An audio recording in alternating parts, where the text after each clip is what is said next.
So much has happened in the last couple of weeks. We have seen Trump came out of the gate swinging against the military-industrial complex. But now we've got the bombing of Yemen. We've got the warmongering with Iran. It seems that the military-industrial complex, if you suppress it in one area, it's going to create a war in another area. Is Trump got some kind of strategy here, or is he not really got the power to stop these wars? Ryan's going to discuss that. We're going to be talking about Hunter Biden. We've got something about a Facebook exec. So many subjects to cover. All of Ryan's links are in the description box below this video. So please support his work. You can invest in his merch, the maps, the outfits, the University of Dawson that we've got for Ziggy. All the links are down there, folks. And please get your questions in the chat for Ryan while we've got him on this Sunday afternoon. Thank you for joining us, my friend. Thanks for having me back. And it's some of the things we said last time. I told you I was looking at the brothel gate with the Lee cubed, James Lee, Jim McLee, and Jan Lee. And yeah, that thing blew up. And we had the former district attorney of Virginia just found dead at 43 years old over the Eastern District. It was very suspicious. Died that young female. She wasn't overweight or anything either. But she was the DA when the Lee case broke. Now, she wasn't currently the DA, but we do have another hearing in a few days. 2 of them have happened since the last time I was on the show, and I do have a list of names. So we got some more names yesterday, in fact. And we have an eyewitness putting Hunter Biden at the Charles Hotel talking to one of the Lees. So his name could be on one of these lists. We don't know the extent of them because we have at least 2,800 names from the cell phone records that we got, 2 of the 3 phones. Yep. But we only have about 30 actual names that have been said in court out of 2,800. It's ridiculous, but that's, you know, this is very high-end brothels that we're targeting very wealthy individuals. That's a way to force them to donate to certain things, force them to contribute to the lobby, for example. That's been going on. But in your lead up, you were talking about something far more serious, which is going to war with Iran, already bombing Yemen. And I said on your show, too, that he's going to bomb Yemen first. He said, will there be war in Iran? I go, they'll mess with Yemen because they like to take them out one at a time. And so we had a very sad day where the ceasefire, which has really been broken every day by the Israelis, but it was absolutely broken when they murdered over 420 people in a night, mostly children. Started bombing Gaza again. Simultaneously to that, Trump fires on the Houthi or on Asla, and HTS attacked in Lebanon. Well, the attack in Lebanon completely failed, so that's good. Unfortunately, Gaza lost hundreds of people, and the attack on the Houthis wasn't very effective. These giant U.S. carriers really can't. They don't have enough ammo they have like 96 shots and then they got to go to a port and reload. Can't carry it around with them. So the counter to that is just to have, it's kind of like when you're playing cards and somebody has a king and well, I'll just have 60 2s and 3s, you know, you can't get them all at once, but they are using it. And you hear the rhetoric, Iranian-backed Houthis. So they're using this as a tripwire to get in, to strike the mythical Iranian nuclear program. And if you listen to Steve Witkoff's interview with Tucker Carlson, he's absolutely clueless. He couldn't even name the Oblast and the Donbass when they talked about Ukraine. When it got to Israel, he's just, Iran is 5 minutes away from a nuclear bomb, blah, blah, blah. We took out all their air defense, so it'd be very easy to go in and just finish the job. All the rhetoric and lies from Netanyahu and the Gantz and the rest of them. It's the exact same thing they said about Saddam Hussein. Saddam Hussein has weapons of mass destruction. Iran has got weapons of mass destruction. Yeah. How many times are they going to use the same lie and people are going to buy into the BS through mainstream media? It's sickening. Sickening. They said the Israelis bombed a supposed nuclear facility in Syria and in Iraq. And it was just a warehouse. They want the U.S. to do their job. The thing is, if Iran really 5 days away from a nuke or whatever, then the U.S. will nuke them. And if the U.S. nukes them, there's really no response. You can fire a few missiles, you're done. But Witkoff, by the way, Witkoff was the go-between when Bernard Kerik, the police commissioner in New York who found a 9/11 hijacker passport, had gotten a $250,000 loan through the board of governors, Atin Wertheimer of the Jewish Agency in Israel, sent him money through Steve Witkoff, who's a marble dealer in New York. Why are you accepting a loan from a foreign national to give to a police commissioner? For what exactly? Why doesn't he just go to a bank? What is he getting it from Witkoff for? The guy is an absolute Zionist. He didn't even talk to Hamas. He went in there and all he did was talk to the Israelis and say, this is what Israel wants. And it reminds me of the Ukrainian, what the Europeans would do. They'd talk to Zelensky and Russia's not even at the table. How can you negotiate between two parties at war when only one of the parties is there? But that's the kind of brinkmanship and statesmanship we have. Steve Witkoff, who doesn't know what he's doing at all, is your point man to negotiate peace between one of the longest reigning conflicts between Israel and Palestine. It's very simple. Israel could do a prisoner swap and get all their hostages in a day, and they need to have a ceasefire. Palestinians need statehood. And in that process, you say, okay, well, your new government can't be Hamas, whatever. But they're only interested in ethnic cleansing. They want to keep the conflict going. Netanyahu needs to murder Palestinians to keep his own butt out of jail. And it's not like there's some more moderate Israelis behind him who want peace with the EA. They want it with an I. They want a piece of this, a piece of that. But they are going to annex Gaza piece by piece. They're going, just like they do the West Bank. They have turned that place into rubble. They're going to steal the land and award it to themselves. And they're going to have the U.S. attack Yemen, which will not go well. And Iran's only response, if they really are going to do airstrike, because first of all, their air defense has not been decimated. And if the Americans fly over within range, they will be shot down. And then what do? You drop a nuke to save face? Like what? There is no possible positive outcome from pushing for more violence towards Yemen and Iran. Yemen is only doing a naval blockade in accordance with the International Criminal Court and others of Israel committing war crimes in Gaza. And say, no, you don't get to come out of here because you are in violation of humanity itself. What you're doing, dropping bombs on apartments. If you had a ceasefire, then they get rid of the blockade. And they had done that. And then they reinstituted the war. So they reinstituted the blockade. You could get all those ships. You could have the Maritime Silk Road open and free. All you'd have to do is stop attacking Gaza and the West Bank. But they don't want to do that. And so, yeah, Trump's liaisons are all Zionists. His cabinet's a bunch of Zionists. And we knew this. I mean, I supported Trump over Harris. That really isn't saying much. But the whole time I'd warn people, he's really bad on Iran. He's really bad on the Middle East, but so is she. So that kind of cancels out. But we will give him credit on gutting U.S. aid, getting rid of Social Security for people who are 130 years old or older. You know, some of the waste that Elon and Trump have done has been good. But man, and when it comes to the Middle East, they've botched it. And when it comes to Ukraine, I think he's sincere that he wants the killing to stop and all that, but he's trying to get mineral rights, and they just don't know what they're doing. Witkoff doesn't belong there. He should not be in the cabinet. He should not have a position at all. But that's what the donor class wants, so that's why he's there. He's an Allison pick. When it comes to Yemen and Iran, then, isn't this more than Netanyahu's self-survival? Doesn't this go back to the project for the new American century, the jewel in the crown, Iran being one of the biggest countries? Look at the resources Iran has got, the neocon agenda.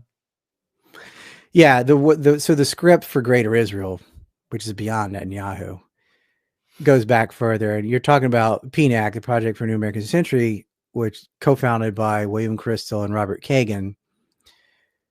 basically churned out a bunch of policy papers that are just the English version of what came out of the Knesset about the plans to topple Iraq, because that was the biggest threat, Syria, Libya, all of which were done, and Lebanon and Iran. And Yemen is now, they see it as like a proxy force of Iran, so just include that as part of Iran.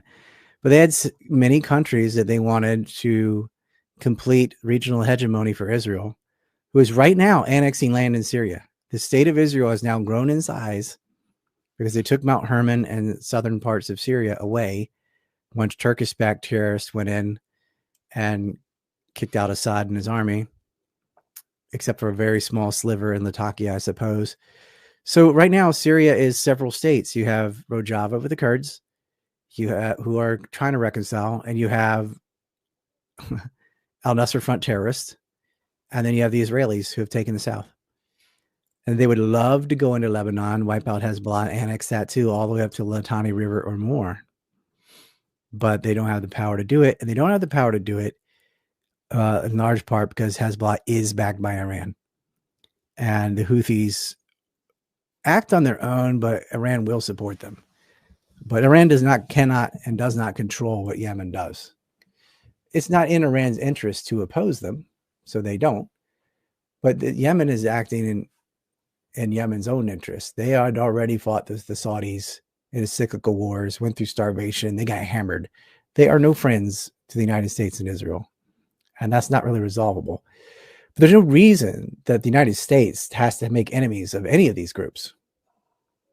It's only because of the Israeli lobby. It goes completely against U.S. interest to be fighting and sanctioning the people that sell the oil and the gas and the resources they need. They ought to be peace and trade with the entire Middle East. But that's not what they've done.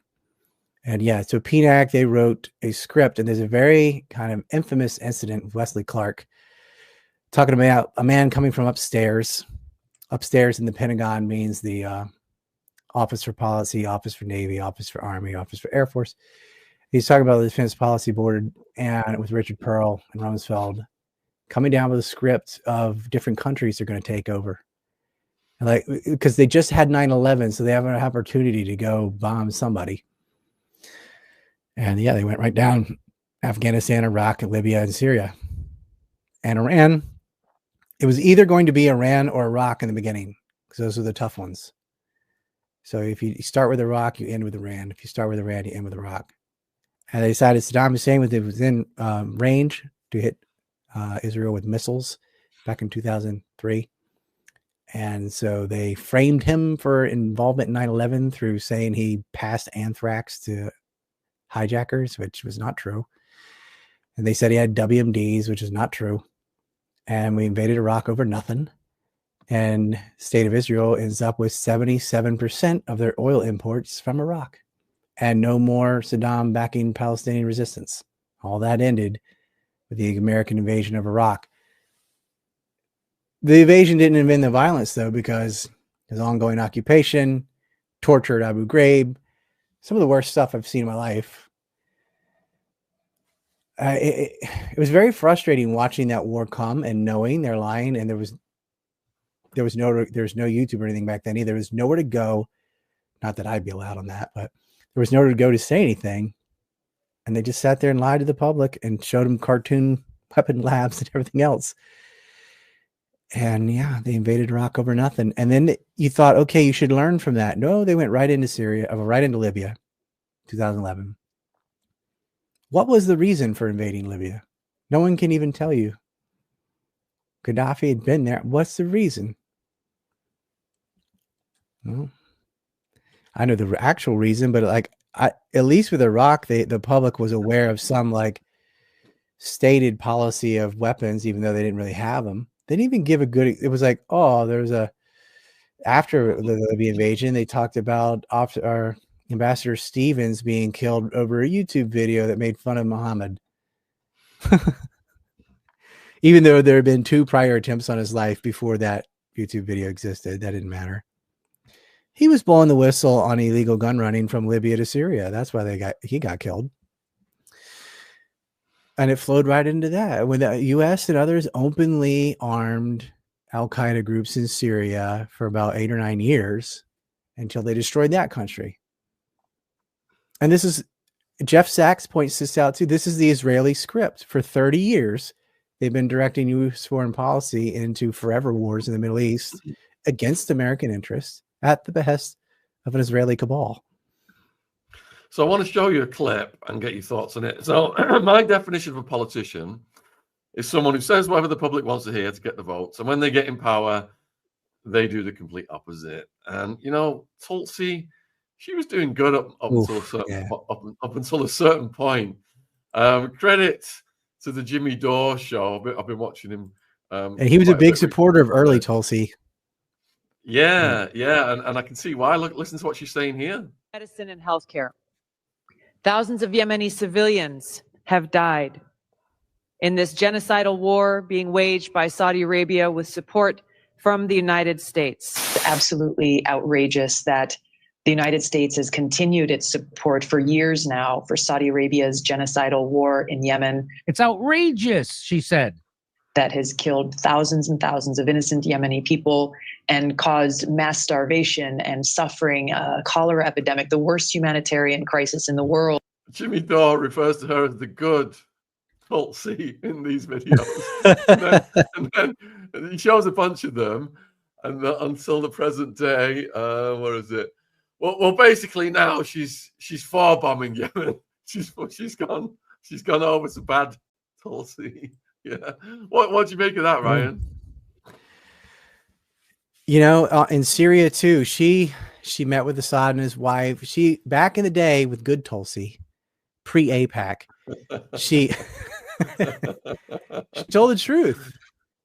There was a cholera epidemic. It was starvation. They put 100% tariff from Oman. They were blockaded. People were starving to death. They're being bombed. And it was, MSNBC didn't even say the word Yemen for a year and a half. They did zero reporting on it through the whole conflict where people were getting blown to bits and really brutal levels of food scarcity. Babies with their bones poking out. And it was awful to see. And Tulsi was one of the only people in the government to raise a finger and say anything at all. Even though it's just lip, just blah. Post AIPAC, she gets rid of Daniel Davis. It was weird. You can feel like she's being told what to do, because why hire him in the first place? But then she got told, no, you can't. He cannot work for you. So that didn't even last a day. And Danny Davis is great. He's one of us. He knows exactly what's going on. He wants peace. He knows. I was so excited for him to possibly be working under Tulsi. But the Israel lobby came in and said, no, not him. He doesn't like genocide. And Tulsi is just, it's such a betrayal. I don't know what they have on her or whatever, but once she got in, and she was saying this before she got selected, she just becomes a Republican suddenly, joins the other party, and starts grafting herself onto this neocon Zionist malarkey. And then she's given power. I was like, what does it matter if you have power if you're going to just do the same thing as the establishment always does? And now they're bombing Yemen. And she's being a good little girl and doing what she's told. But the fact that she tried to get Danny Davis in means a little bit of the old Tulsi was left. Like, well, maybe he can do it. And they're like, no, you can't hire him. Which means it's not like she had some sudden ideological change. This is more of coercion of some sort. Bribery or worse. And it could be on someone near to her or on her. I don't know. But I know that Tulsi knows better about Yemen. I know she does. She's not a dumb person, which is hard to say about a lot of people in government. It's not incompetence or ignorance. She's being pressured. There's endless videos on YouTube of Tulsi speaking about bombing Yemen from like 5 or so years ago. And now she's done this complete flip. But Ryan, so if Trump is ending the path to war with Russia through Ukraine, are the neocons just not setting up another path through Yemen, Iran? Russia backs Iran if America starts bombing Iran with Israel, and then America is at war with Russia isn't it just another route to their objective of trying to get war with Russia going? Well, I think they want to divide them so they could say, in order for us to knock it off in Ukraine, you have to cut your support to Iran. They'll try to leverage that in. And he could play stupid like, well, I'm not doing it. The Europeans are backing Ukraine and I'm backing the Europeans. So we're still backing Ukraine. U.S. is still backing Ukraine right now. Zelensky caved and okay, you can have the minerals, whatever. He's trying to make it a condition like, oh, like, we will cut off if America backs off Ukraine, Europe doesn't have the means by itself. So if America really wanted to end the war, they could cut the purse strings and Ukraine would have to capitulate, meaning all that land they've already lost, pull out, get completely out of Kursk, which has pretty much happened because the Russians dug under and got them. But they're going to lose the Donbass. They're going to lose that whole Kherson, Zaporozhye, Luhansk and Donetsk, something Witkoff could even name. That's gone. That's Russia now. And you're going to have to acknowledge this. In Crimea, especially. Don't even, that's Russian. And it's not coming back to you. Give up your claims and withdraw and stay out of NATO. There's all these conditions the Russians want. And if they're not met, then they have no reason to care whether you continue to back Ukraine or not, because it'll just take longer, but the writing's on the wall. Russia's winning that war and going to take all those things anyway. And if you won't reconcile while you have leverage, then you're not going to have a Ukraine. They'll just go, or they'll go all the way to the Dnieper River at least. So you're going to lose Kharkiv. Do you want to lose Kharkiv? Probably not, but you will. They don't care. You got a question from IB. The US is not walking away from Ukraine and letting Europe pay for the reconstruction of Ukraine. Yeah, Europe can't pay for all of it. But Trump thinks, he's shaky with NATO already, but not because he disagrees with the aggression that NATO does. He just doesn't want to pay as much. He's like, you guys should pay more of your fair share, what he thinks in your mind. Europe should pay more than, why should we have to pay for their defense? It's like, because you're not paying for their defense. You're paying for your offense. You are on the offense. You are using Ukraine as a battering ram to ram against Russia. By handcuffing them to Ukraine, Russia couldn't get involved in Syria, and Israel took Syria. By being, strapped to Ukraine, you can now go mess around in Yemen or Iran, and Russia can't spread itself thin. If the war in Ukraine truly ended, I doubt Russia would immediately want to get in another conflict, but they would be able to give more support to Iran, whether that would be in air defense systems, drones, whatever. They could, as an ally, be involved in that. But Iran can handle what's coming to them, except for the nukes. They do have strong air defense. It was not wiped out. It doesn't matter what the Israelis say. They said that to save face, because after Promise 2, Israel went in and tried to level Iran's alleged nuclear sites. They couldn't get through even one layer of air defense, and they had to turn back. And so they said, yeah, we blew up all the air defense. They didn't get any of it. Nothing.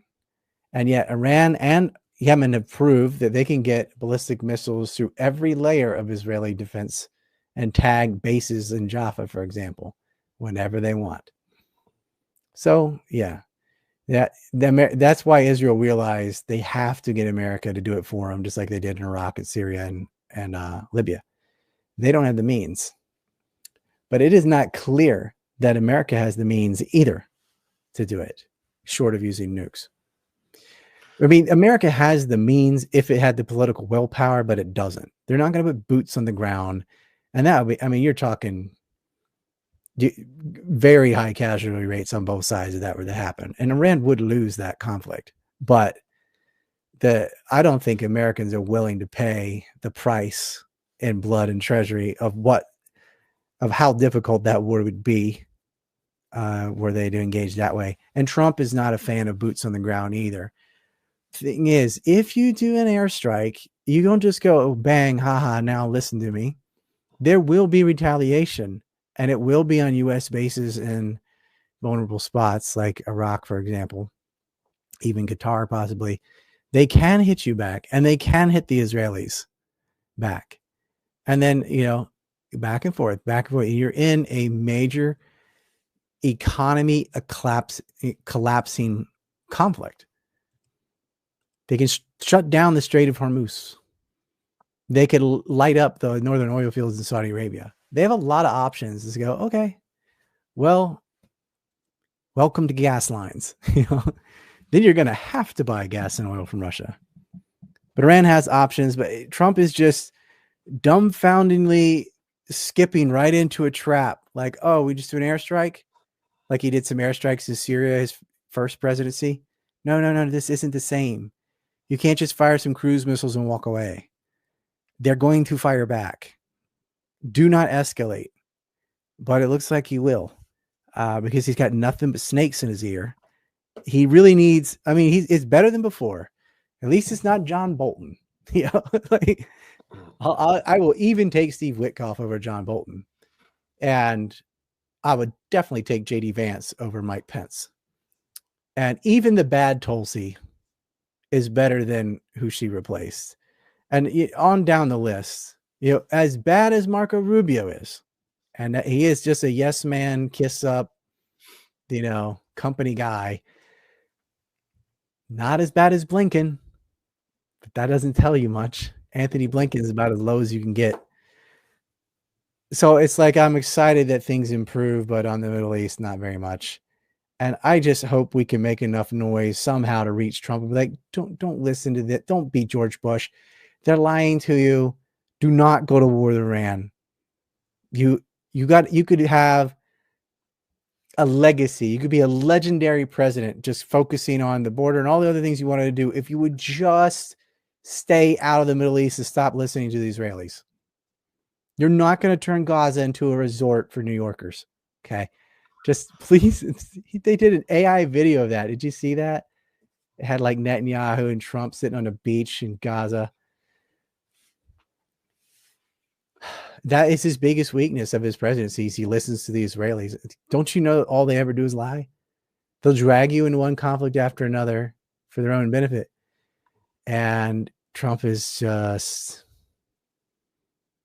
he's falling for all of it. Well, he's Ryan, ruined his presidency because of this. On a way more serious note, a few people are asking about the origin of your attire, including my partner Jen, who said, Ryan, are you donning a new suit?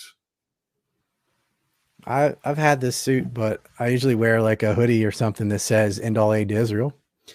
But I was on I was doing a show about the Robert Kennedy assassination. That was like, this was the dress attire, and I thought, well, I'll just leave this on for Sean. Why not be a little fancy one day?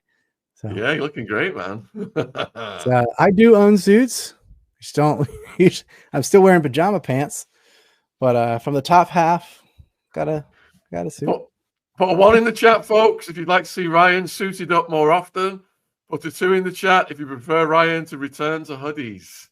I got the penguin suits. Suits are good sometimes, but I like the do I have one right here? You look great in that suit, man. Too, because of what they say. I love the buttons on the shirt. Yeah, that's that Chinese style, right? Yeah. Yeah. I live in Asia, so got a lot of I got the I've got some interesting t-shirts and things as well, with the message on them, but I have to do that. Like that's how I got to show what I sell. I don't sell suits. So it's, it keeps the lights on, but yeah, I know people like, to dress up.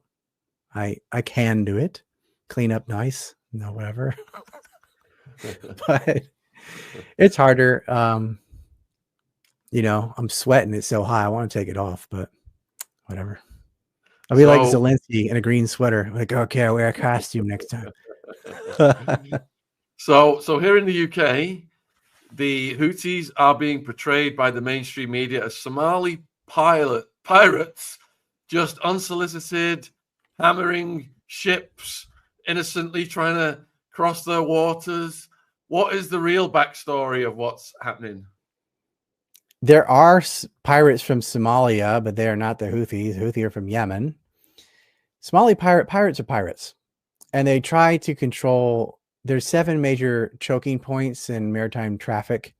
So you got like the Panama Canal, the Suez Canal, and one of them is between Aden and Somalia. where ships, when they exit the Red Sea, where you have to clear that point. Pirates don't just sit out in open water and hope for a boat to come by. They go where things are bottlenecked, where they know there's high traffic. Outside Socotra is another one. The UAE's basically annexed that from Yemen. And they exist. But that has nothing to do with the Houthis. The Houthi are military or paramilitary, you could say, and they are targeting Israeli ships. And it's an embargo saying like, you are not going to trade goods while you are ethnically cleansing Gaza.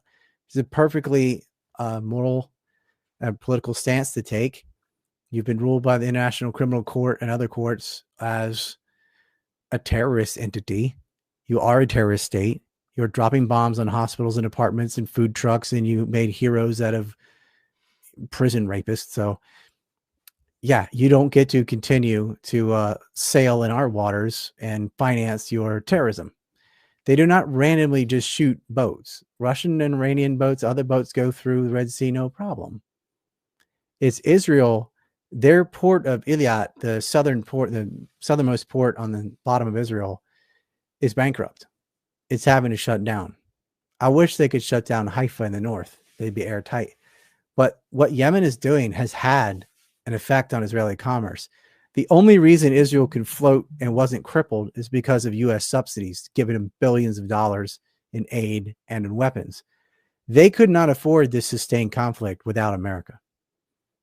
So what by Yemen doing this, it's forced America to give even more money to Israel because Israel can't take care of itself. But they're not randomly shooting boats. There's trade through the Red Sea. I mean, Japan, everybody, China, like they're not shooting those boats. So it's a form of military. It's a form of military activism, protesting what's happening in Gaza. That's what you're saying. That's what it is. And they also know they're next. And they look, Saudi Arabia, the UAE, and the Americans have been attacking Yemen before October 7th. On what basis? New. Well, Saudi Arabia has cyclical wars with Yemen, and it's over the stupid. Well, I'll tell you what they say it's about, the theological difference between the Shia and the Sunni kingdoms and blah, blah, blah. But it's about maritime trade. They just won't admit it. They want to monopolize the flow of oil and gas. And they don't like that Yemen is part of the axis of resistance, along with Hezbollah, formerly Syria, Iran, and the Shia portions of Iraq. They have always opposed Israel's regional expansion into Lebanon and Syria, although they have grabbed a piece of Syria now. And they've been economically isolated for resisting Israel's regional ambitions. They've always allied with the Palestinians and with themselves. I mean, Iran is in the crosshairs. Saudi Arabia doesn't like Iran either. Iran and Saudi Arabia are energy rivals. And there was a moment after the Houthi demonstrated that they could tag Saudi oil fields with cruise missiles that the Saudis decided the price isn't worth it. We're not winning. This isn't working. And they had the Chinese come in and negotiate a peace between Iran and Saudi Arabian proxies. Because Saudi Arabia, with American planes, American weapons, sometimes American co-pilots, used to bomb Yemen, but they got a little too risky. So they would use mercenary groups of soldiers from the Sudans or whatever that they would use as cannon fodder. And the UAE was doing the same thing. The UAE is still doing that with the RSF in Northern Sudan in the Civil War in exchange for gold and mineral rights coming out of Western Sudan to the UAE. So there's complicated things happening, but Saudi Arabia and Yemen were fighting all the way back when Nasser was head of Egypt. Okay. It was while Nasser was involved with the conflict supporting Yemen that the Israelis preemptively attacked Egypt and started the 6-Day War, where they annexed a bunch of land. So this is where the lines have been drawn for quite a while. Saudi Arabia, if you look at it geographically, it's got Oman and Yemen on the whole eastern half. So it has to go to the Red Sea or the Strait of Hormuz for all maritime trade. And it's a little history on Saudi Arabia. The majority of the major ports are all in the north on the Strait of Hormuz.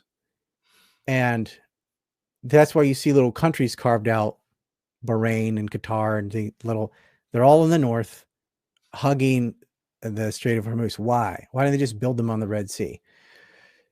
The reason was, prior to oil being discovered in the 30s, was the big thing was the pearl trade. And so the pearls that's where they are. So the oysters and things, they would go and they would harvest them. So most of their infrastructure, their major ports were all built around and developed for the pearl trade.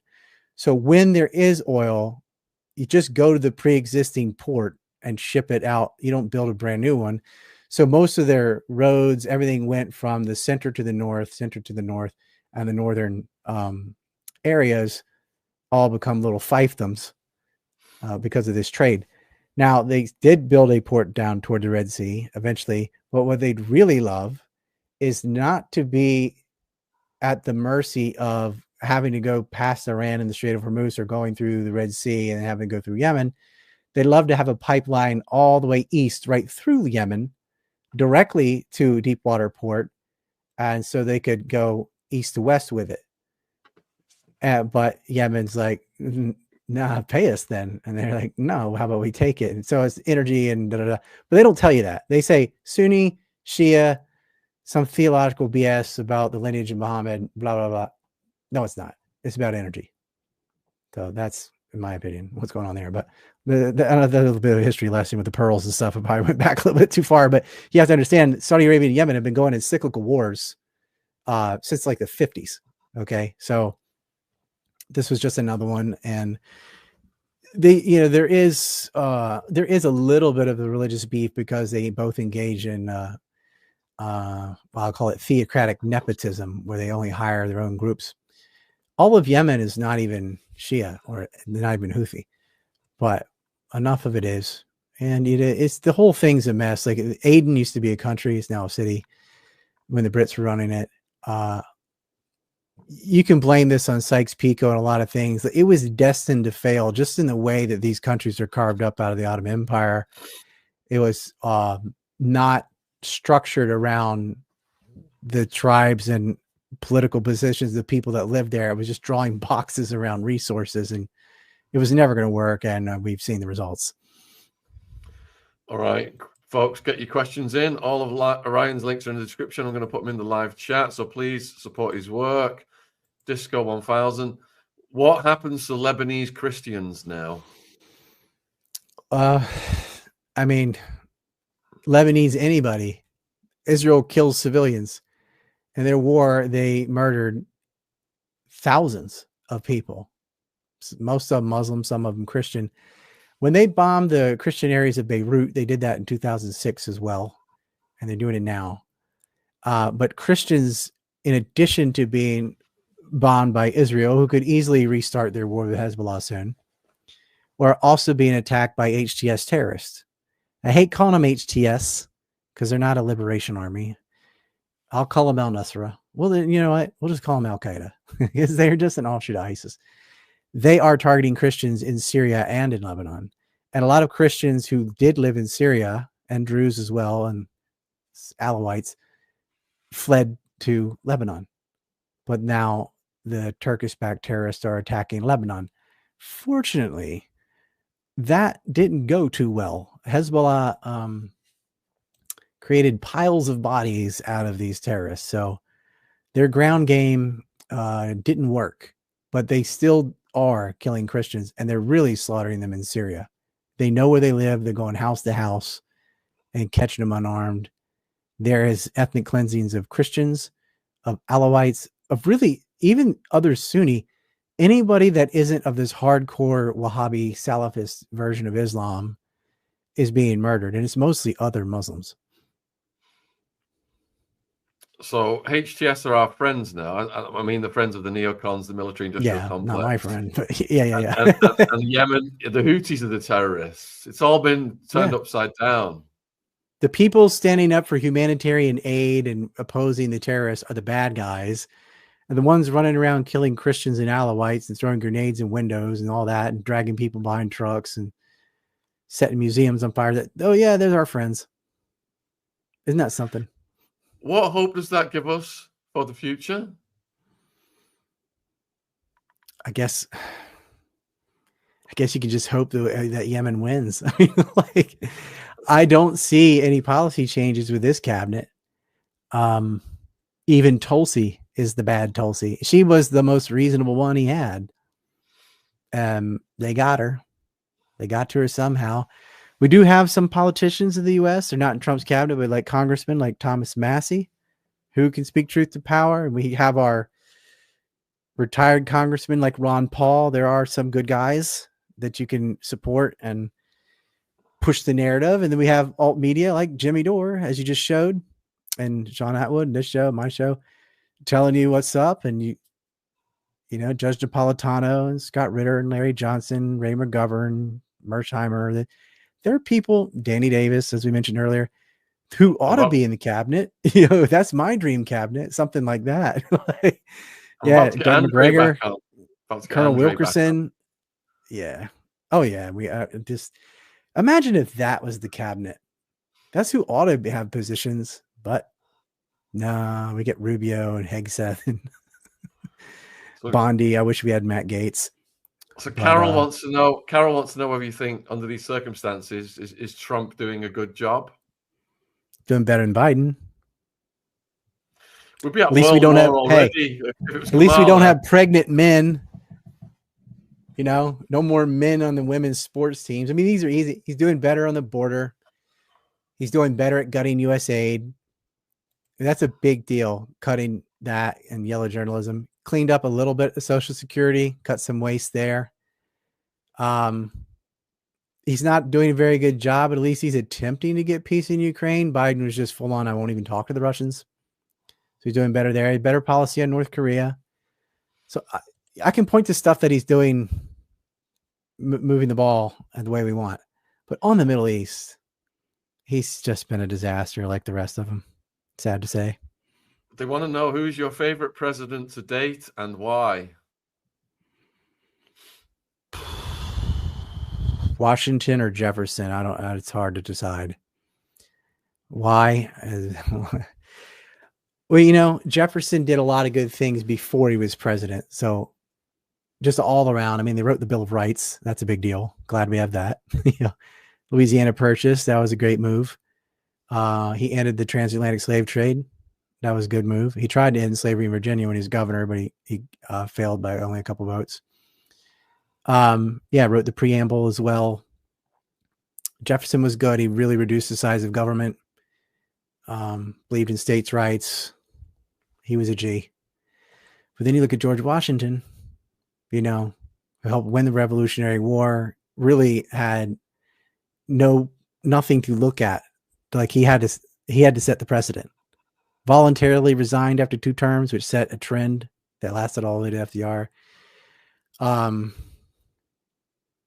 Yeah, I love the quote from Washington. He said he was listening to like Hamilton and Jefferson arguing about something, and he went into the adjacent room and he got, "My God, I'd rather be back as a farmer in Virginia than be proclaimed king of the world." But he knew to get out of entangling alliances. His farewell address is just perfect on warning of the formation of factions and what was coming, because that's exactly what happened. So he was good. Coolidge was a good president. Eisenhower kind of figured it out his very last year in office. Same with JFK. Unfortunately, he didn't get to. JFK and Reagan both cut taxes. They increased tax revenue by cutting taxes. You're like, how do you increase the revenue without increasing the tax? Like, because they actually stay in the country. Oh, there's his the military industrial complex. That's great. Farewell address. Vital element in keeping the peace is our military establishment. Our arms must be mighty, ready for instant action, so that no potential aggressor may be tempted to risk his own destruction. Our military organization today bears little relation to that known of any of my predecessors in peacetime, or indeed by the fighting men of World War II or Korea. Until the latest of our world conflicts, the United States had no armaments industry. American makers of plowshares could, with time and as required, make swords as well. But we can no longer risk emergency improvisation of national defense. We have been compelled to create a permanent armaments industry of vast proportions. Added to this, 3.5 million men and women are directly engaged in the defense establishment. We annually spend on military security alone more than the net income of all United States corporations. Now, this conjunction of an immense military establishment and a large arms industry is new in the American experience. The total influence, economic, political, even spiritual, is felt in every city, every state house, every office of the federal government. We recognize the imperative need for this development, yet we must not fail to comprehend its grave implications. Our toil, resources, and livelihood are all involved. So is the very structure of our society. In the councils of government, we must guard against the acquisition of unwarranted influence, whether sought or unsought, by the military-industrial complex. The potential for the disastrous rise of misplaced power exists and will persist. We must never let the weight of this combination endanger our liberties or democratic processes. We should take nothing for granted. Only an alert and knowledgeable citizenry can compel the proper meshing of the huge industrial and military machinery of defense with our peaceful methods and goals, so that security and liberty may prosper together. Wow, he nailed it, didn't he? And, what's your thoughts? He sent UN peacekeepers into Gaza after the Suez crisis, where the British, the French, and the Israelis preemptively attacked the Egyptians and annexed territory from Palestine. He put in peacekeeping forces, and they were there for 10 years. And weeks after they were removed, Lyndon Johnson gave us the 6-Day War. As soon as he was out of there, Kennedy was keeping up with Eisenhower. And Eisenhower started the Atoms for Peace program. He was trying to do nuclear freeze. That's why I say his last year in office, he doesn't compare to Jefferson or something. I'm just saying recently. I really like to think about that question because I've never thought who's my favorite president, but off the top of my head is what I'm saying. Eisenhower got it, and Kennedy got it he said, okay, because Kennedy had worked on a test ban treaty. He even had the French on board, which is very hard to do. And, they tried to kill Charles de Gaulle a couple times, and then they did kill Kennedy. And then they killed his brother, who was investigating John's death. I just did a show on that. It's sad. But yeah, the final year of Eisenhower, a couple years that Kennedy had, Coolidge, Jefferson, Washington, maybe Madison. Yeah, Garfield's another one they murdered that never got to do. He was going to tax churches, and they didn't like that. But that would have got us out of debt. We've had mostly bad ones, though. That's the problem. It's been you can't get worse than Lincoln, the real Lincoln, not the fairy tale one. You can't get much worse than Biden and Obama. George Bush Jr. was horrible also. It's in my lifetime, it's been bad. The only two semi-sane presidents in my life were Carter and Reagan. And it's just been downhill. Straight downhill. Bush Sr., bad. Clinton, worse. Bush Jr., worse. It kept going lower, lower, lower. And Biden stole his presidency. I'm convinced 2020 was stolen. Trump got in and couldn't get anything he wanted done because the first time he was in, his cabinet was completely against him. The media is completely against him. They did the Russiagate BS the whole time, Charlottesville, all that. So he couldn't get done a lot of things he wanted to get done. He did cut corporate tax rates, pulled out of the Paris Accord. There's some stuff he could just do unilaterally as a president, ended NAFTA, and it did improve the economy, but then they got hit with COVID. So COVID wrecked everybody. So you never got to see what Trump presidency would have been like without that. But for the first 3 years, gas was like $1.84. It was working. But now he's in there and like, okay, you learned from last time, right? You're going to pick a better cabinet and but he's listening to the Israelis. And so he's got it. We're going to end up in a war with Iran, and it's going to ruin his legacy. Like he could become the best president since Reagan, the best president since Eisenhower or whatever, if he would just do 10% of the stuff he promised, like a cyber bill of rights, no more banning people for political speech. If he were to do that, if he could really, you know, he is trying to do the deportations and stuff, and activist judges are fighting him on that. And I know, but it's like, I don't care. I don't care. You are murdering 2 million people in Gaza are just they're being starved to death right now. And you're on the side of the psychopaths. That just undoes any goodwill anywhere else, because there's nothing worse than that. And it will have blowback. A lot of people are asking, are Trump's hands tied? I mean, I think it's obvious they are. It is possible that he's just a moron. And they did try to shoot him twice. That probably got him in line. Like, we're going to miss a third time. I don't know, but whatever it is, if it's just the money, you know, from the Adelson and UDP and stuff, all those hundreds of millions of dollars, and that's why he obeys. Or it's more sinister. It's like, I almost said it, almost like the Jeffrey stuff, the map on the wall, that kind of thing. Very possible. Disco wants to know, can a non-psychopath rise to president? Yeah, I don't think Carter was a psychopath. Neither was JFK. Like, you mean nowadays with the TV and the way it is, it's very hard. It's very hard to even get one in Congress. There's a couple, but it's hard to even get a governor that doesn't do the pay to play. But it happens now and then. So it'd have to be almost a campaign completely done on social media, because the establishment media would never support a non-psychopath. The problem is nowadays, the social media is just as censored. The only major social media that has a degree, and I'm going to emphasize only a degree of free speech, is X. And they still shadow ban and lower your reach too. We're going to have to get Telegram and Substack and Rumble, these other things, built up big enough to where they can threaten the system.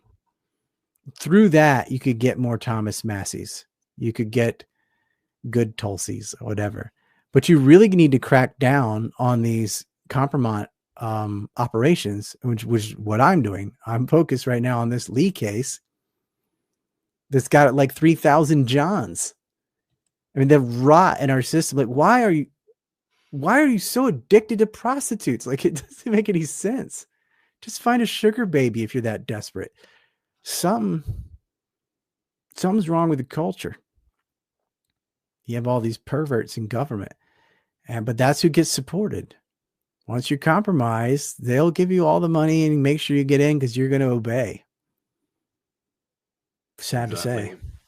Exactly. The UK is the same thing. They implemented the Online Safety Act here last week. Oh, yeah. Safe to protect the kids. Right. The children. Any thoughts on the Online Safety Act? Because if you cause psychological stress to somebody, you can now go to prison for years if an online post causes psychological stress. Not just people posted in this country, anywhere in the world. So American citizens could be criminalized under the UK Online Safety Act. Come at me, bro. Like, I definitely cause psychological stress to criminals. So, you know, come arrest me, UK, whatever.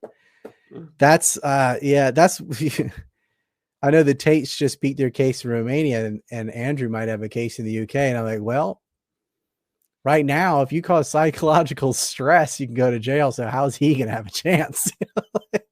Exactly. You said something that hurt my feels online, then don't watch it. Yeah.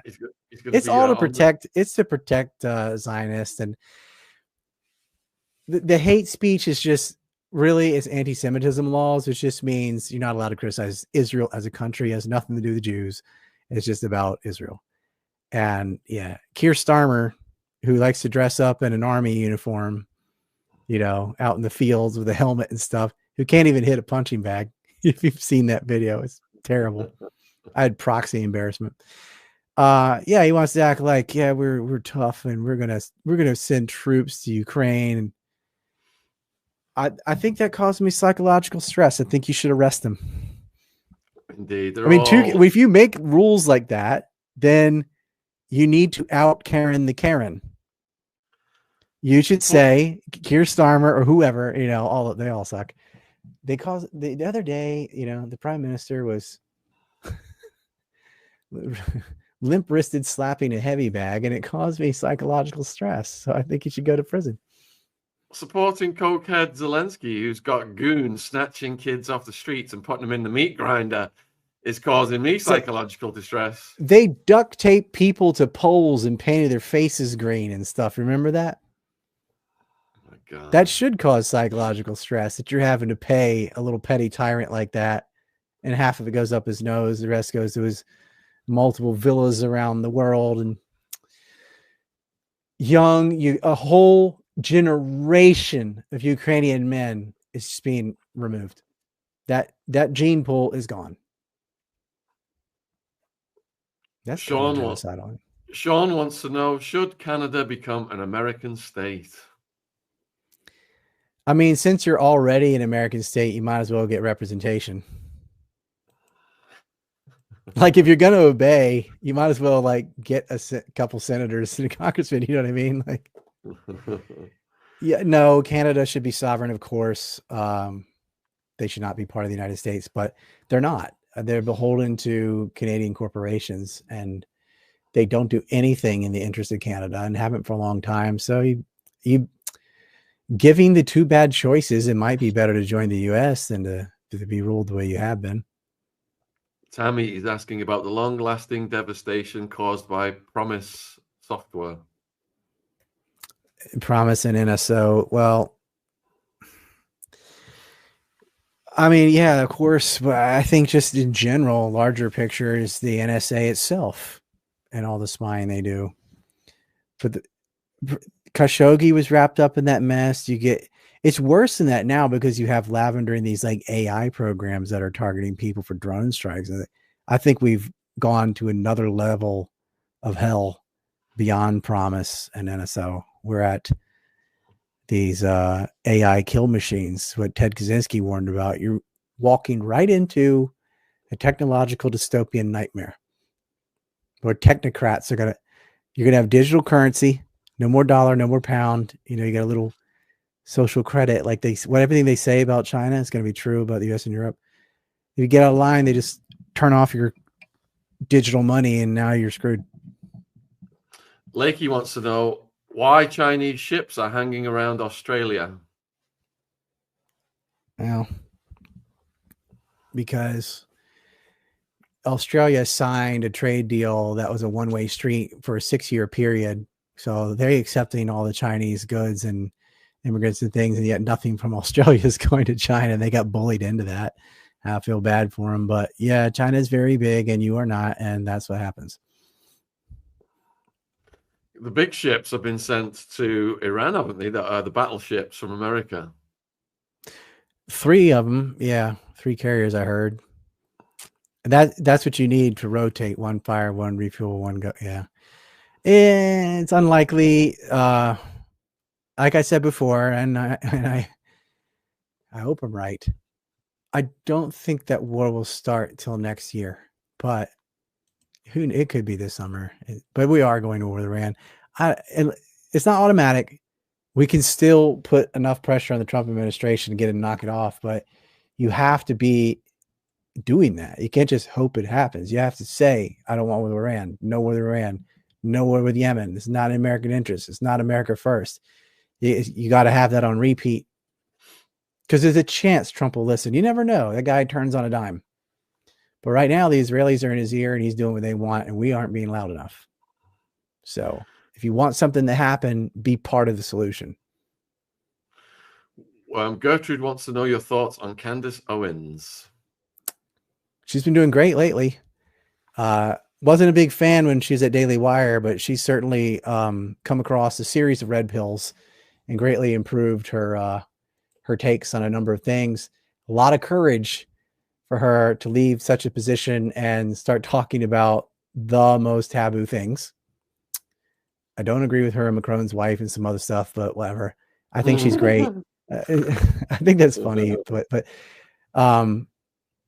she's defended the Tates, which took a lot. She's defended Palestine, which takes an enormous amount. And I'll tell you what, all the heat she's getting and being labeled anti-Semitic and is because she stood up for Palestinians. And all she's saying is like, quit killing babies. It's not like it shouldn't be controversial at all. But she speaks her mind, says what she thinks is true. I respect that. I think that's awesome. I'd like to talk to her. I'd like to fill her into some of the stuff I have. Janie wants to know, how are the Christians getting distinguished and singled out? I think referring to Syria, etc. They know it's just non-Sunni Muslims. It doesn't matter if you're a Christian or Alawite or whatever. You're not them. You'll be singled out. They know where the churches are. So they have like areas, Christian neighborhood. They're kind of segregated like that. And it isn't 100%. Some of them, it could be an atheist. How would you know? But if they think you're a Christian, if there's a church at the end of your road, if you are certain families and things, they will target you. And so, of course, like during Lent, they attack Christians. They're literally marking themselves and probably made it easy, and Druze and Alawites and others are being targeted. Because, I mean, the other day I watched an 8-year-old boy getting the crap beat out of him by adults because he's the wrong religion. He's like the wrong brand of Muslim. It's really ridiculous. And there's not that much of a difference between this Muslim and that Muslim, and even Christianity. Islam is just Christianity plus another prophet, and then they demote Jesus down to prophet instead of savior. But it's the same creation story, the same God, the same text almost. Like, I don't know why you can't get along, but well, they did. They were getting along. And the thing is, like, Russia is a majority Christian nation, and they're allied with Iran and these other. It's not a problem. It's a problem in Syria because HTS are fundamentalist Salafist fanatics. They don't get along with anybody that isn't them, including other Muslims. And yeah, of course, they'll kill Christians, or they'll kill anybody that's not their brand of faith. I did watch an interesting podcast with Candace whereby she interviewed, was it her or was it Tucker, a guy who'd been on the USS Liberty. Anyway, probably Jim Ennis or Phil Turner. Yeah. Why did Israel attack the USS Liberty, and how involved was LBJ and his administration in coordinating it? Because of the intelligence ship, they had the signal intelligence about what Israel was doing in the mass graves in Egypt and the atrocities they were doing. They thought they could attack the American ship and blame it on the Egyptians and then have their support of the war. But they failed to sink it. And rather than having the survivors tell everyone the Israelis attacked our ship and we had a big American flag and they knew, and we can prove from signal intelligence from Cyprus and that they knew it was an American ship. And he says, but sir, that's an American ship. I want it sunk to the goddamn bottom of the ocean, blah, blah, blah. LBJ knew. He tried to sink it. He put a gag order on the survivors. But, you know, Lyndon Johnson was sleeping with Matilda Krim, who's an Irgun terrorist. Arthur Krim worked for the Johnson campaign. They were neighbors. He was with her on the night when the 6-Day War broke out. That's what he was wearing, what he was doing was playing with his mistress. So they had him by the shorties. Johnson's family was part of Operation Magic Carpet, getting diaspora Jews out of Yemen and into Israel, founders of the ADL. The guy is just, he might as well have AIPAC stamped on his forehead. He worked for them. He ideologically was with them. His family was all a bunch of Zionists. And he was a Christian on paper because in Texas you have to be to get elected, but he was hardcore Jewish Zionist and did everything they wanted. Sweet Freedom wants to know, will Trump take up King Charles's offer for America to join the Commonwealth? King Charles getting pimped out by Keir Starmer. Who knows about that? I don't think so, but it gives Charles relevance. You know, a lot of us Americans would just kind of think of royals of like, king of what? He lost. Just fancy dress weirdos, aren't they? They're just like a weird group of lobbyists that have leftover money from stealing it from the public. They're the biggest. If you think about it, the queen is the biggest welfare queen in the world. And the king is the biggest welfare king because you're just living off of, but you're not really a king anymore. It's not a monarchy. It's just a functionary, I guess, based on custom and tradition. They want to get rid of it because they're still alive or whatever. But you have a parliament. You don't write laws. You're not anything. You're king, and you're like a self-identified king. Like you're like a trans king. You don't have a kingdom. You have no political power other than, or any more than, somebody else with equivalent wealth, because they are wealthy and that is power. But whatever. It's a bloody mess since Lizzie died. Badass red painting of King Charles, though. I know some people hated it. I thought it was cool. Very satanic. So Richard wants to know, was McKinley very fitting? was Sean, McKinley, I want to tell you something. I had a dream when I was a little kid that there was going to be President Trump and King William at the start of World War III. Wow. And I didn't even know the names of the royals when I was a kid. It was King William and Trump. And I laughed. I'm like, Donald Trump from WWE or WWF or whatever it was. I was like, nah, the dude from Home Alone. But there he is. And then when he became president and then he lost, I go, oh, I guess my dream's not coming true. But then he came president again. And Charles is kind of a little rocky and William could become the king. So everything's aligning. This weird. It was weird enough that I wrote it down. It was that vivid. And of course, I mean, I don't want to show that to people. It's crazy. But I'm telling you, I'm just telling you now, if this happens, little clairvoyance. And Nostradamus said that Charles's reign will be short. So Richard wants to know, was McKinley taking JP Morgan's loan the start of the corruption of government? William McKinley you talking about? JP Morgan loan. Oh, no, it wasn't JP Morgan yet. But yeah, but he obviously he had no time to do anything. But you have to understand these families, the Morgans and the Rockefellers, Carnegies, all these people were real movers and shakers as individuals. But the world doesn't work like that anymore. It's giant conglomerates and holding companies like BlackRock and things that there's no like guy like Nathan Rothschild. It's not structured like that anymore with just some super rich dude.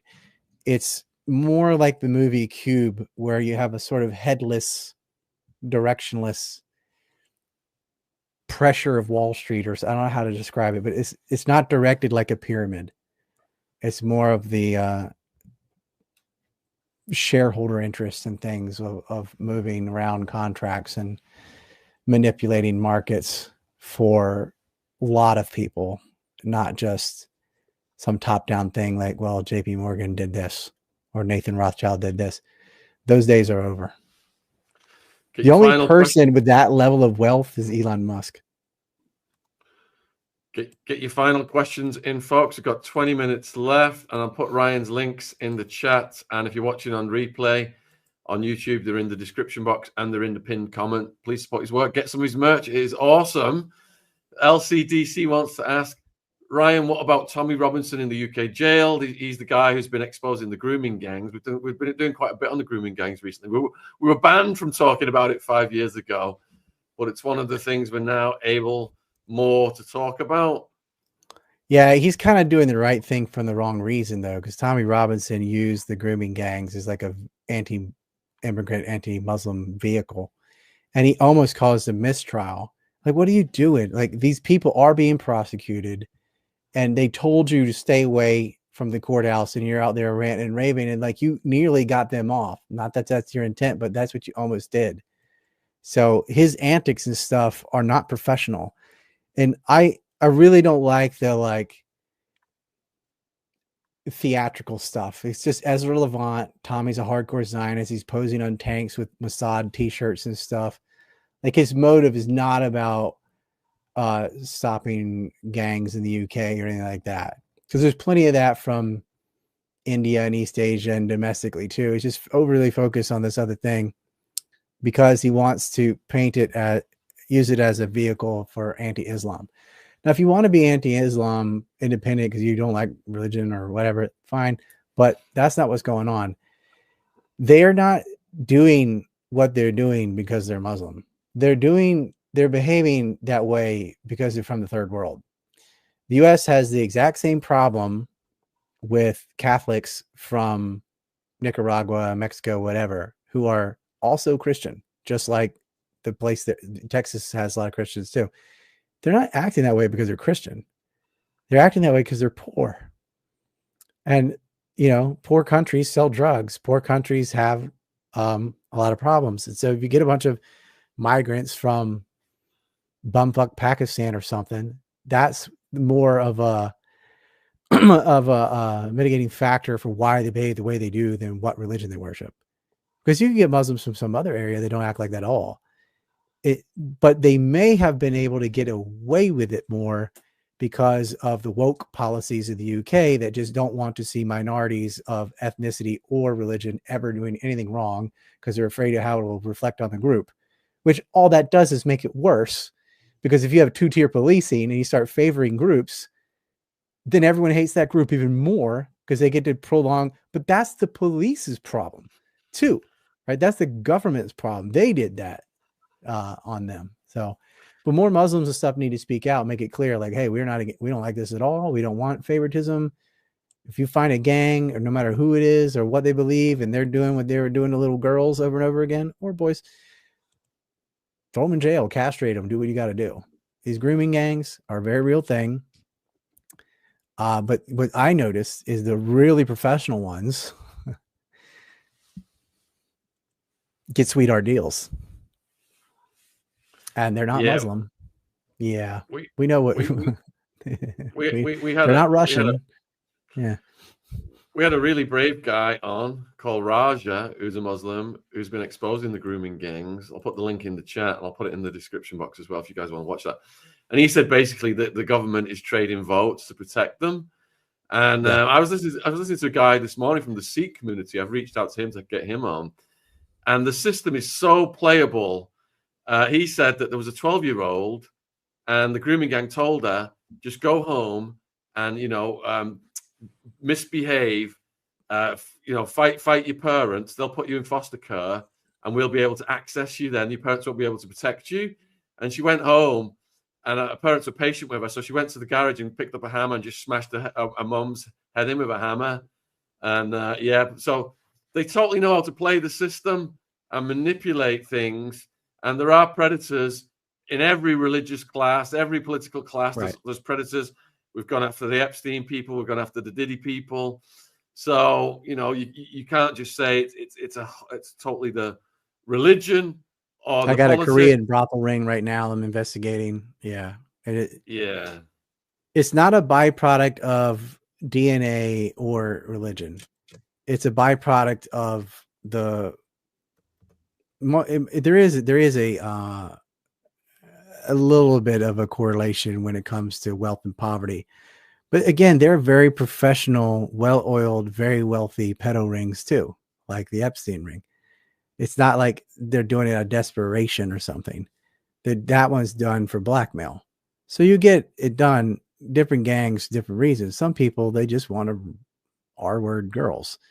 And it's just sick that any type of gang that would engage in violent criminal behavior like that could get overlooked because how it would affect votes, or they don't want the accountability for having open borders to let them all in, so they have to deny the crimes. Yeah, let's bomb the poorest countries in the world, make trillions, and then they're going to want to flee their countries and come here. And we'll make even more trillions off them, cheap labor, putting them in prison, private prisons, etc. Every way it turns, they make money off them. All right, so Janie, What state is the worst right now? And are there any places in America still respecting citizens' privacy? The worst state in the union besides New Jersey? Which one? Besides New Jersey? Because that's just given. Well, It's New Jersey. They still have holding companies. New Jersey's the worst. California is pretty damn bad. I mean, you just walk in a store and steal stuff.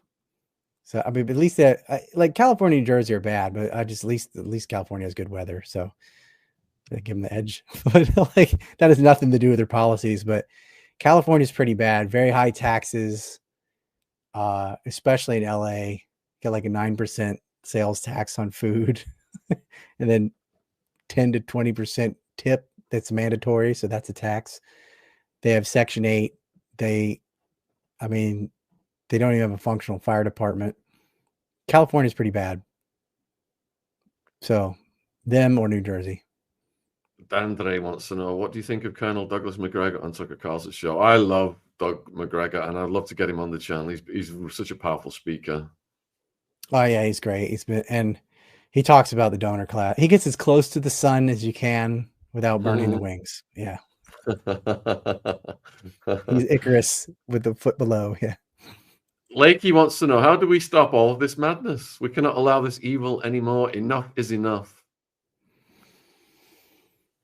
Look at how many people marched in London when Blair and Bush announced Saddam had weapons of mass destruction. There was over 1 million people marched in London, didn't buy into the BS, didn't want us to go to war, and they just completely ignored everybody.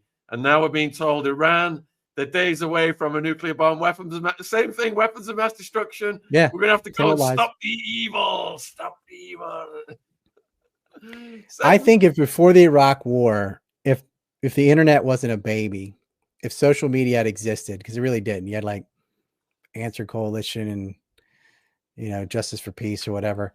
We just didn't have the organization or the globally, at least, because it could have been more than 1 million. You could have shut everything down. We're not going to war with Iraq, but they've subverted it. They've censored all the thought leaders, so none of us are allowed on anything. So the answer, you're not going to like the answer, but you really have to support the alt media so that our thought leaders have reach again, and that we all need to network with each other more. Like get McGregor on this show, get Atwood on my show, because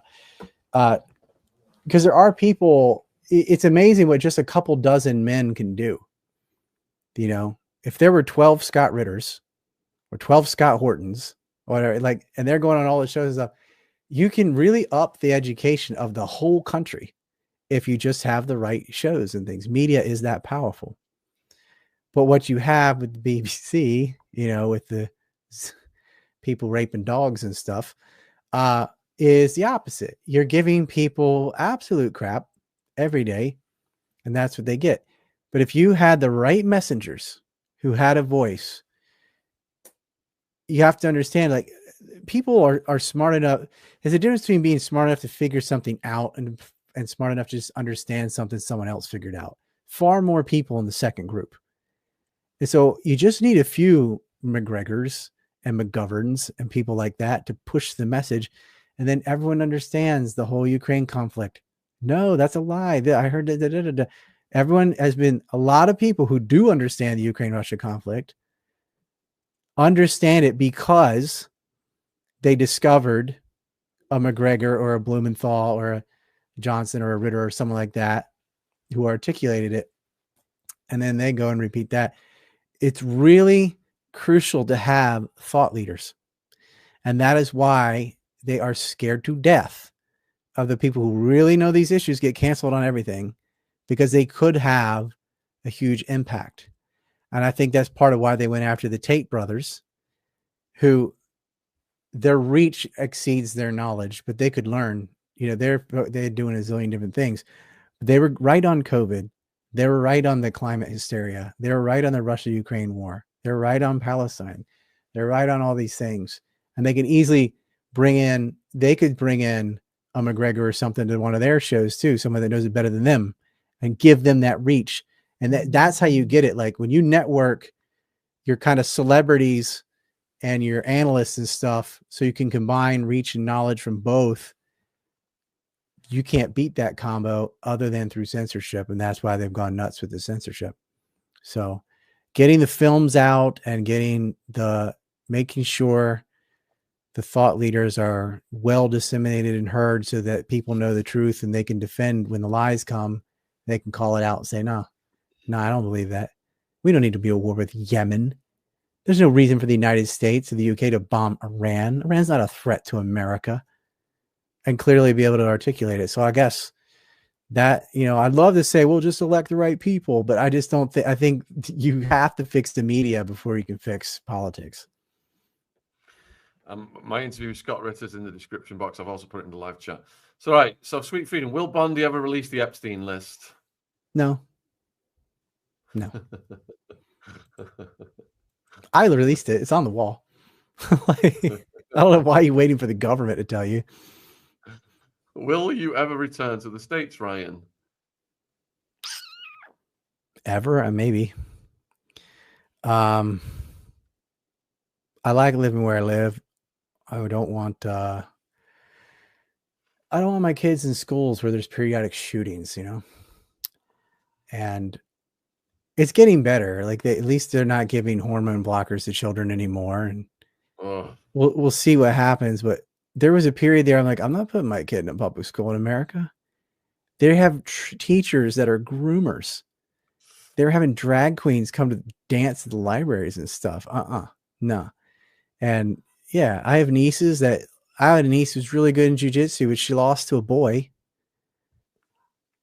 who's definitely not a girl. And she beat him once, but like she gave up on it because it was like, I got to compete with men. So at the end of that sucks. I mean, they ruined women's athletics because of this woke nonsense. So Trump has turned that around. I'd like them to stop overloading everybody on psychotropic drugs and SSRIs. Like, America's got too many problems. I wish it was better. I wish it was the place that I grew up in, but it isn't. And it just can't compare to Korea or Japan. It's, the only reason I'd want to go back is when I'm older to affect political change. But for my children, I don't want them there. I want them here. Isn't RFK Jr. supposed to fix all that stuff? Yeah.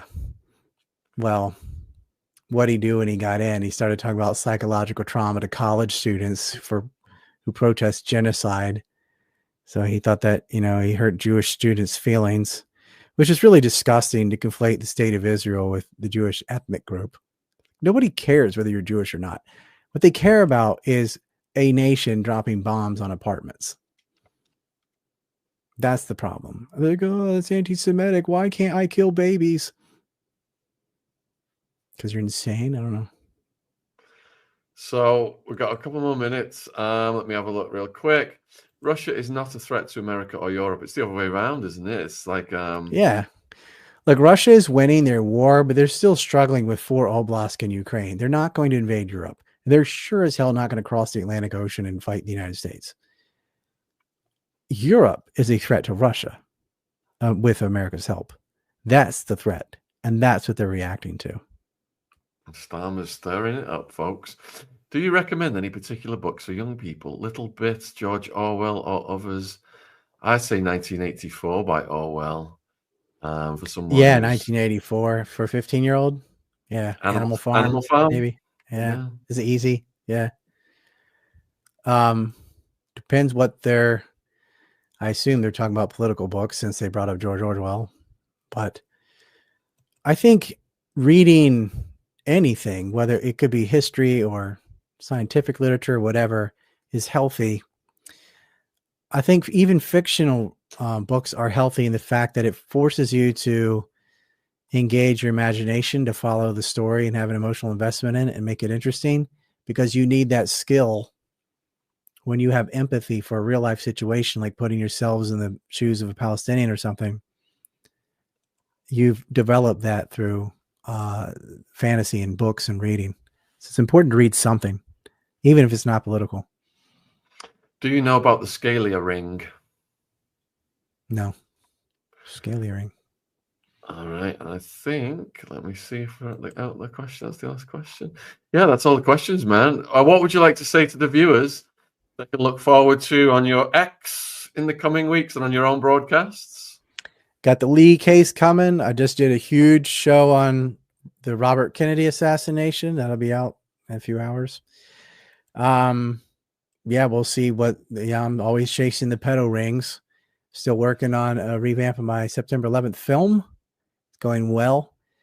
And yeah, I'll be talking more about Yemen and Iran in the coming days. I've got some more stuff on Hunter Biden. I was kind of leaking to you like about the Facebook executive and stuff we were finding, but I gotta get that whole story. So that'll be out soon too.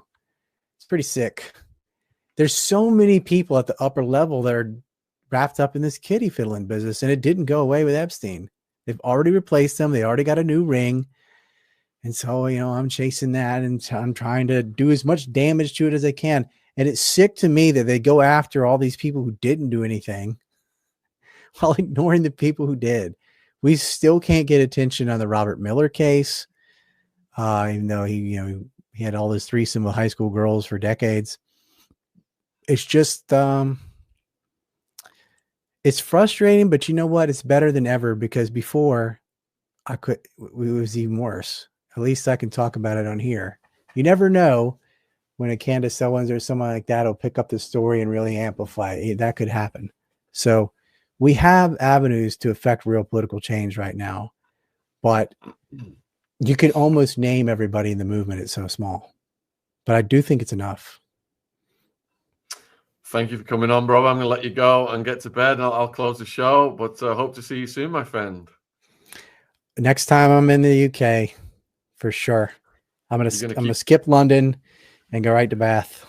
You're gonna keep us awake till 3 a.m. talking conspiracies again. That's right. I'm the Shakespeare of conspiracy.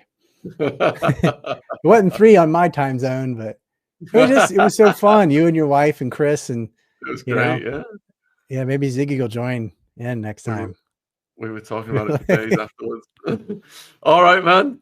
That's what I do, man. I pay visits to people and then mess with their mind for weeks.